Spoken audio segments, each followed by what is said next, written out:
तो मीन और variance of binomial distribution, mean और वेरिएंस निकालना है किसका, binomial distribution. NCERT math probability की प्लेलिस्ट स्टार्ट किया हूँ, उसमें बाइनोमियल डिस्ट्रीब्यूशन पीछे बताया जा चुका है, और probability distribution random variable x का प्रोबेबिलिटी डिस्ट्रीब्यूशन लास्ट लेक्चर में बताया था, और बाइनोमियल डिस्ट्रीब्यूशन क्या होता है उसको डिफाइन किया था, डिस्कस किया था।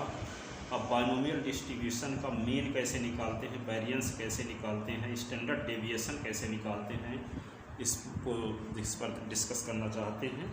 तो यहाँ पे क्या है, द मीन म्यू, आप पीछे जब बताए थे कि किसी रैंडम वेरिएबल एक्स जो होता है, रैंडम वेरिएबल क्या होता है, एक वेरिएबल एक्स रैंडम वेरिएबल कहलाता है जिसका मान पूर्णतः चांस पर डिपेंड करता है, जिसके मान के विषय में अग्रिम भविष्यवाणी नहीं की जा सकती, उसे हम क्या कहते हैं, रैंडम वेरिएबल। जैसे एक पासे को उछालेंगे तो हेड आने, एक पासा 2 बार उछाला जाता है, तो 2 बार जब थ्रो करेंगे तो हेड आने की संख्या को यदि हम कैपिटल एस से डिनोट करें तो हो सकता है कि पहले उछाल में भी हेड ना आए, दूसरे उछाल में भी हेड ना आए। इसका मतलब है हेड की संख्या को यदि हम कैपिटल एस से डिनोट करते हैं तो x = 0 हुआ, पहले उछाल में भी हेड नहीं आया, दूसरे उछाल में भी हेड नहीं आया, इसका मतलब रैंडम वेरिएबल s की वैल्यू 0 है। 2 उछाल में से एक बार हेड आ गया तो इसका मतलब s = 1 है, पहले उछाल में भी हेड आ गया, दूसरे उछाल में भी हेड आ गया, इसका मतलब इसकी वैल्यू 2 है। तो यहाँ पे जिस वेरिएबल की वैल्यू पूर्णतः चांस पर, संयोग पर निर्भर करती है, उसके मान के विषय में कोई अग्रिम भविष्यवाणी नहीं की जा सकती, उसे हम क्या कहते हैं, रैंडम वेरिएबल। फिर रैंडम वेरिएबल एक्स का प्रोबेबिलिटी डिस्ट्रीब्यूशन निकाले, रैंडम वेरिएबल की जो वैल्यू हो सकती है उनके करस्पॉन्डिंग प्रोबेबिलिटी निकाले और उसको एक टेबल बना देते हैं, तो वह टेबल कहलाती है रैंडम वेरिएबल एक्स का प्रोबेबिलिटी डिस्ट्रीब्यूशन। फिर हम क्या करें, बाइनोमियल डिस्ट्रीब्यूशन। तो बाइनोमियल डिस्ट्रीब्यूशन किसी एक्सपेरिमेंट में सक्सेस की प्रोबेबिलिटी पी हो, फेलर की प्रोबेबिलिटी क्यू हो, ठीक है, और नंबर ऑफ ट्रायल्स n हो, तो यहाँ पे क्या होगा, 1 बार सक्सेस, 2 बार, कहने का मतलब 0 बार सक्सेस, 1 बार सक्सेस, 2 बार सक्सेस, 3 बार सक्सेस की प्रोबेबिलिटी q + p⁴n के बाइनोमियल एक्सपेंड में 0 बार सक्सेस की प्रोबेबिलिटी फर्स्ट टर्म से दी जाएगी, 1 बार सक्सेस की प्रोबेबिलिटी सेकंड टर्म से दी जाएगी, 2 बार सक्सेस की प्रोबेबिलिटी तीसरे पद से दी जाएगी। किसके तीसरे पद से दी जाएगी, q + p⁴n के बाइनोमियल एक्सपेंड में, q + p⁴n के बाइनोमियल एक्सपेंड में 0 बार, जैसे मान लें यहाँ शुरू करते हैं NC0, q⁴n - 0, p⁴0, तो ये 0 बार सक्सेस की प्रोबेबिलिटी इसके प्रसार के प्रथम पद से दी जाएगी, 1 बार सक्सेस की प्रोबेबिलिटी इसके दूसरे पद से दी जाएगी, 2 बार सक्सेस की प्रोबेबिलिटी इसके प्रसार के तीसरे पद से दी जाएगी, 4 बार सक्सेस की प्रोबेबिलिटी इसके प्रसार के 5वें पद से दी जाएगी, 10 बार सक्सेस की प्रोबेबिलिटी इसके प्रसार के 11वें पद से दी जाएगी, ऐसा है, ठीक है। तो यहाँ पे ये बताया गया था। अब इस पर हम निकालते हैं बाइनोमियल डिस्ट्रीब्यूशन, ये था। अब बाइनोमियल डिस्ट्रीब्यूशन का मीन कैसे निकालते हैं, ठीक है, मीन कैसे निकालेंगे और स्टैंडर्ड डेविएशन कैसे निकालेंगे, ठीक है, और वेरिएंस कैसे निकालेंगे, ठीक है। तो यहाँ पे देखिए, तो ये क्या है, mean and variance of binomial distribution. Mean को हम किससे डिनोट करते हैं, म्यू से। तो mu of above binomial distribution is given by mu = आपको random variable probability distribution of random variable x का जब मीन निकाले थे तो म्यू से डिनोट किए थे, σ_pi/si लिखे थे, σ(x1)xi/pi। इसका मतलब क्या है, i की वैल्यू 0 से लेकर n तक। तो पहली वैल्यू लिखेंगे तो यहाँ पे क्या होगा, पहली वैल्यू 0 और फिर p0, फिर 1 p1, 2 p2, p3 यानी 3 × p3, 4 × p4, n × pn। तो यहाँ पे 0 × p0 करोगे तो पूरा 0 ही हो जाएगा, तो यहाँ से वैल्यू बचेगी। तो 1 × p1, 2 × p2, 3 × p3, n × pn। तो इसको सिग्मा के फॉर्म में लिख देंगे तो σr = 0 से n r × pr, r × क्या आ गया, r × pr, ये r × pr, r = 0 से n r × pr। अब यहाँ पे क्या लिखेंगे, r की वैल्यू क्या है, 1 से है, तो r की वैल्यू जब r के स्थान पे 1 रखते हैं तो यहाँ पे p1 लिखेंगे। तो p1 क्या है, बाइनोमियल डिस्ट्रीब्यूशन में एक सक्सेस की प्रोबेबिलिटी है, तो एक सक्सेस की प्रोबेबिलिटी दूसरे पद से दी जाएगी। दूसरा पद क्या होगा, Q प्लस पी की पावर n के प्रसार का दूसरा पद कहाँ शुरू होगा, NC1 से शुरू होगा। ये लिखा गया NC1, क्योंकि पहला पद में तो NC0 होता है। तो यहाँ पे P1, जब यहाँ पे क्या लिखेंगे, R की वैल्यू 1 रखेंगे तो यहाँ पे 1 होगा, यहाँ P1 होगा। तो 1 इंटू P1 की वैल्यू क्या होगी, NC1 Q की पावर n माइनस 1 P की पावर 1। फिर क्या है, R की वैल्यू जब 2 रखेंगे तो 2 इंटू यहाँ पे P2 की वैल्यू क्या होगी, NC2 Q की पावर n माइनस 2 P की पावर 2। फिर यहाँ R के स्थान पे हम 3 रखें तो 3 इंटू NC3 Q की पावर n माइनस 3 P की पावर 3। ये फिर लास्ट वाला वैल्यू क्या होगी, n, और फिर NCn Q की पावर n माइनस P की पावर n। अब देखते क्या है कि यहाँ इसमें देखो NC1 की वैल्यू n होगी, तो n यहाँ आ गया, ये P है ही। NC2 की वैल्यू जब निकालोगे तो क्या होगा, यहाँ पे n माइनस 1 अपान 2 का फैक्टोरियल, ठीक है। तो इससे हम n सब में रहेगा और p सब में रहेगा, तो n और p सबसे कॉमन लेते हैं। तो n और p जब सबसे कॉमन ले ली इन सभी टर्म से, तो यहाँ पे क्या बचेगा, NC1 तो n होता है, तो n p, तो n बाहर, तो क्या बचेगा, n यहाँ बचा रहेगा n माइनस 1, तो 1 अपान 1, NP कॉमन लिए तो 1 अपान n NC1, अब Q की पावर n माइनस 1 और p तो कॉमन ले चुके हैं, 2 अपान n, ये होगा ये 2 अपान n NC2 Q की power n minus 2 p square था तो p कॉमन हो चुका है, 3 अपान n, ठीक है, ये 3 था तो 3 अपान n NC3 p की पावर क्या 3 था तो p की पावर 2 बचा, p कॉमन ले चुके हैं, Q की पावर n माइनस 3 n अपान n NCn p की पावर क्या n माइनस 1, p बाहर निकाल चुके हैं, Q की पावर ये 0 तो 1 हो जाएगा, ठीक है। तो NP और 1 अपान n, ये क्या लिख दे, NC1 की वैल्यू n होती है, Q की पावर n माइनस 1, 2 अपान n उतार दिए, NC2 की वैल्यू n अपान 2 का फैक्टोरियल, n माइनस 2 का फैक्टोरियल, Q की पावर n माइनस 2 p, और फिर क्या लिख दिया लास्ट वाला n अपान n तो 1 NCn और p की पावर n माइनस 1। ये सब बोल तो गए यहाँ पे ये। अब यहाँ पे NP कॉमन लिए हैं तो यहाँ पे 1 अपान n और 1 NC1 Q की पावर n माइनस 1, 2 अपान n NC2 Q की पावर n माइनस 2 p, 3 अपान n NC3 p की पावर 2 Q की पावर n माइनस 3। यानी इससे क्या किए हैं, सबसे n कॉमन ले लिए, तो n से जब कॉमन लिए तो क्या हुआ, 1 अपान n हो जाएगा, 1 अपान n NC1 Q की पावर n माइनस 1, ये p तो कॉमन हो ही चुका है, 2 अपान n, ये इस प्रकार तक कॉमन लेने के बाद ये पद बचा, ये लिखा गया। अब इसको हम क्या लिख सकते हैं,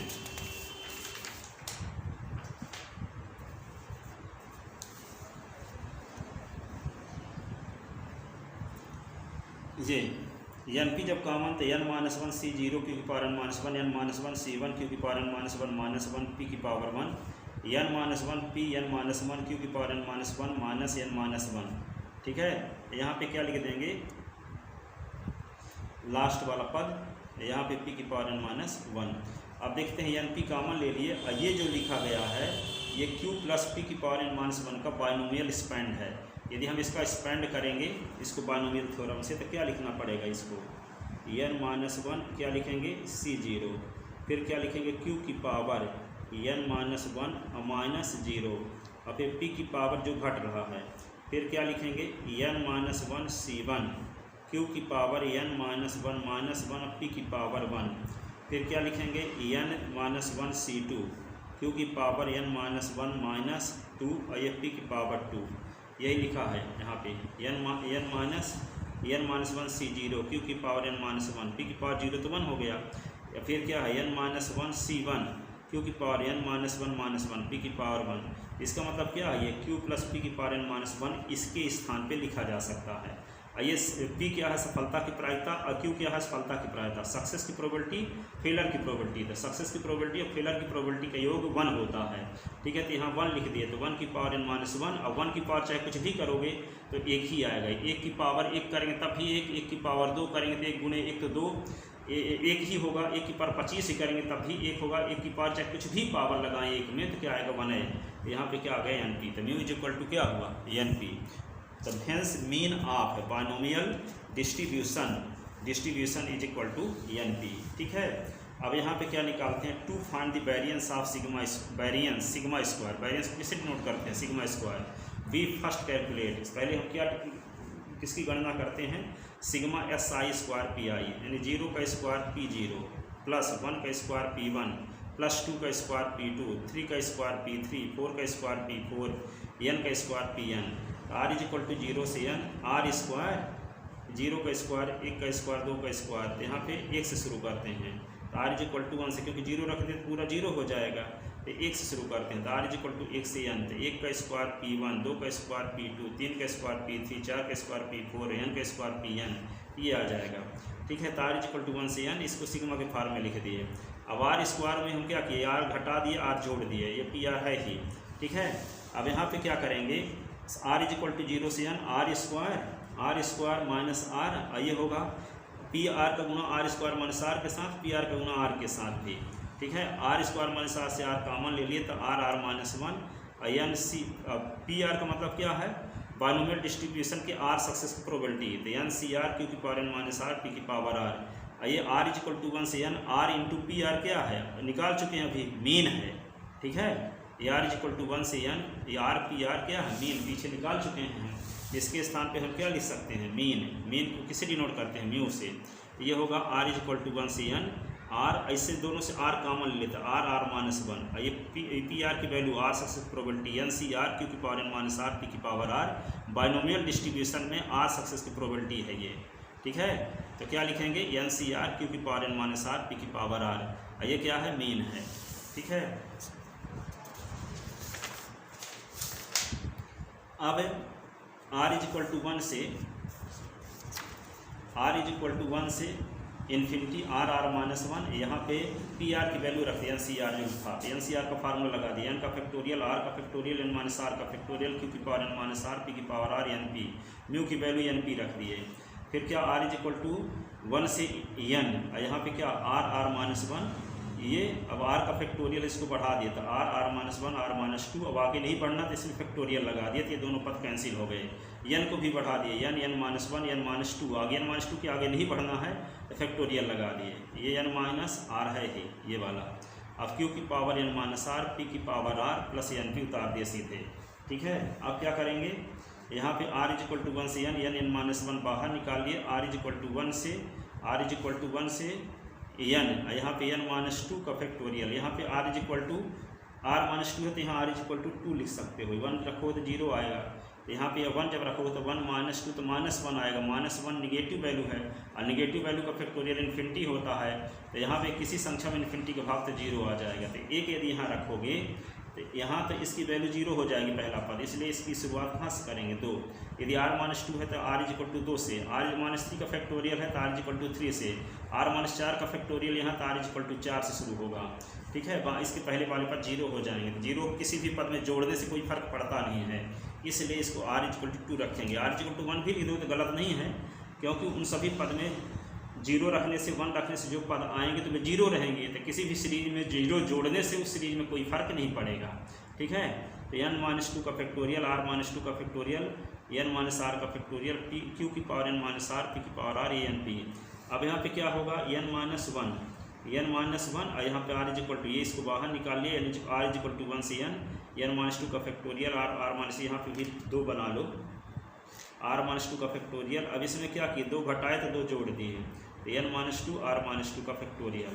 ठीक है, तो ये क्या होगा, ये कि इसमें भी क्या किए, 2 घटाए तो 2 जोड़ दिए, P की पावर r से यहाँ पे 2 घटाए तो P की स्क्वायर कर दिए, तो इन दोनों को सॉल्व करेंगे तो P की पावर r आएगा प्लस NP।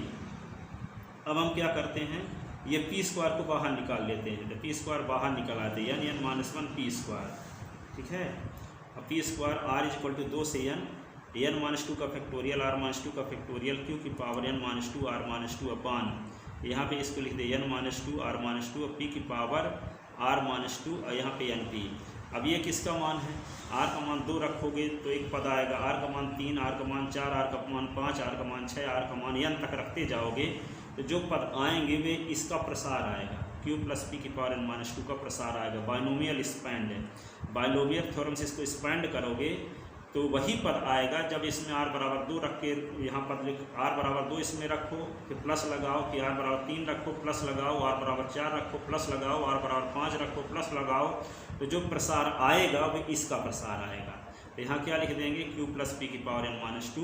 ये एन पी को सीधे उतार दिए। ये q क्या है असफलता की प्रायिकता, p क्या है सफलता की प्रायिकता। सक्सेस की प्रोबेबिलिटी और फेलर की प्रोबेबिलिटी का योग क्या होता है 1 होता है। तो यहाँ पे क्या लिख देंगे 1 की पावर n-2, ठीक है। तो यहाँ पे एन पी, तो यहाँ पे n-1 P square plus N P. तो एन पी कॉमन दोनों से लेते हैं, तो n-1 ये पी और ये 1 आ गया। फिर क्या लिखेंगे एन पी और यहाँ एन पी और ये क्या होगा पी का अंदर गुना करें तो एन पी ये होगा -p + 1। फिर एन पी और क्या 1 - p लिख दिए।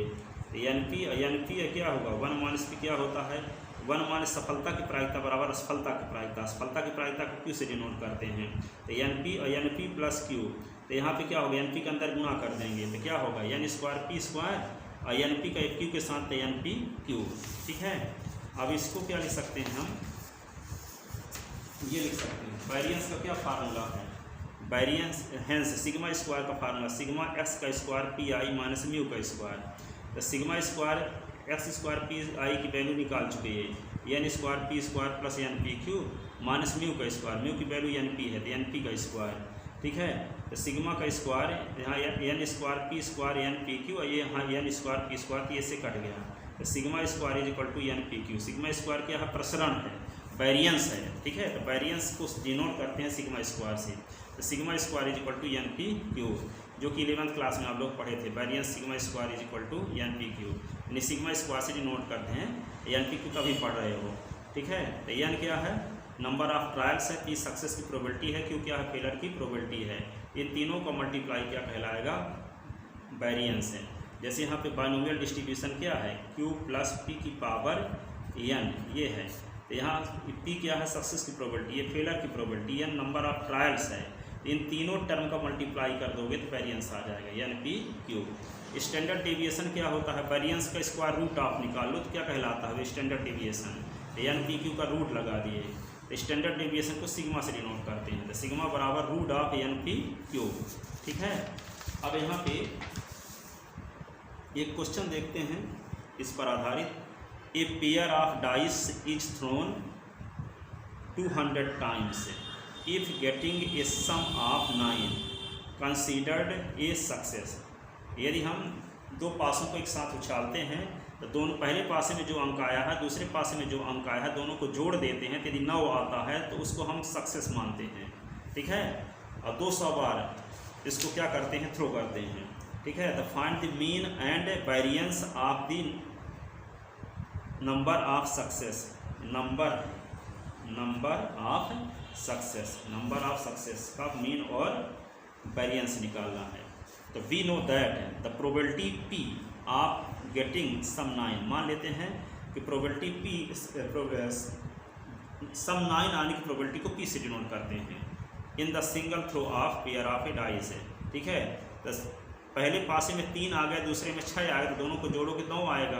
पहले पासे में 4 आ गए दूसरे में 5 आए तो दोनों को जोड़ोगे तो 9 आएगा। 5 आ गए 4 आ गए तब भी 9 आएगा। 6 आ गया 3 आ गया तब भी 9 आएगा। तो फेवरेबल आउटकम कितने होंगे 1 2 3 4, टोटल आउटकम कितने होंगे 36 है। तो N of E is equal to 4, N of S is equal to 36। तो P of E is equal to क्या होगा N of E upon N of S. तो यहाँ पे ऊपरी फलक पर आए अंकों का योग 9 आने की जो प्रायिकता है वो 4/36 हो जाएगी, जिसको 1/9 लिख सकते हैं। तो प्रोबेबिलिटी ऑफ फेलर, ठीक है। सक्सेस की प्रोबेबिलिटी क्या है 1/9 है, ठीक है, क्योंकि अंकों का योग 9 आ जाएगा तभी आपकी जीत होगी और 9 नहीं आएगा तो हार होगी। तो सक्सेस की probability 1/9।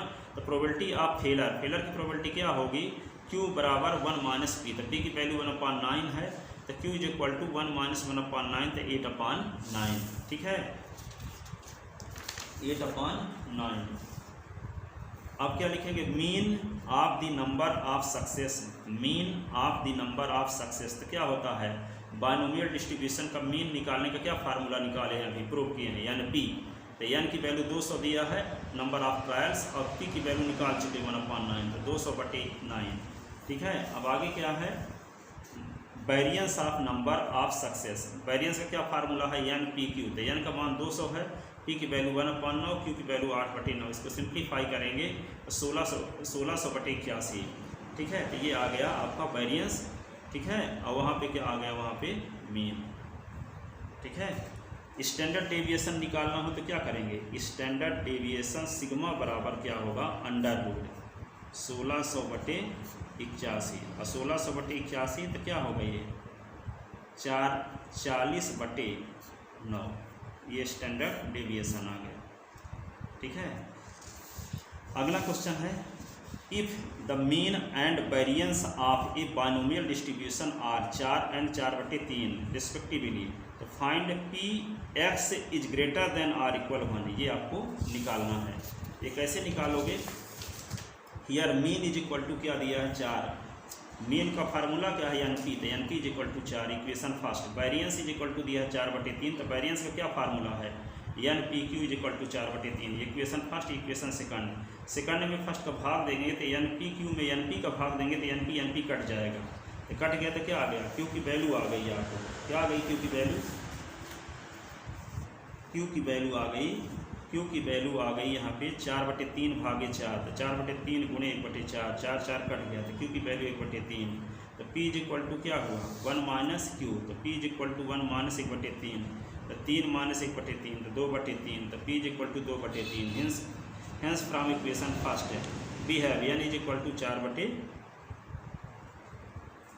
N is equal to क्या आ गया, इक्वेशन फर्स्ट से देखिए, equation first N P is equal to 4 है, ठीक है, एन की तो N is equal to 4/p हो जाएगा, यहाँ से देखिए N is equal to 4/p, तो यहाँ पे N is equal to 4/p, P का मान निकाल चुके 2/3, तो यहाँ पे पी का मान रखेंगे 2/3, तो ये क्या होगा 4 × 3/2, 2 दूना 4, तो 6 आ गया, तो एन की वैल्यू क्या हो गई 6, तो एन की वैल्यू क्या हो गई यहाँ पे 6। तो रिक्वायर्ड प्रोबेबिलिटी क्या निकालना है आपको, रिक्वायर्ड प्रोबेबिलिटी, तो रिक्वायर्ड प्रोबेबिलिटी कैसे निकालेंगे,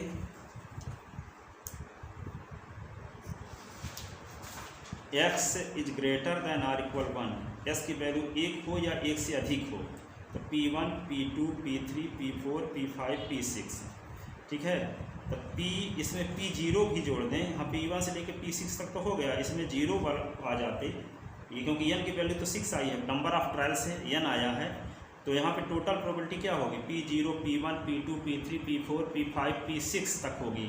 इसमें एक तो पद नहीं है, यदि एक पद आ जाए तो इसकी सभी प्रोबेबिलिटी का सम 1 हो जाएगा, इसमें 0 अपन इसे जोड़ देते हैं, तो P0 जोड़ दिए, तो P0 P1 तो पहले से था P1, क्योंकि कहता है s की वैल्यू 1 या 1 से अधिक, तो 1 या 1 से अधिक, तो 1 2 3 तो 1 से अधिक कहाँ तक हो सकती है, n की वैल्यू अभी निकाली तो 6 आया है, इसका मतलब 1 से शुरू होकर के 6 तक हो सकती है।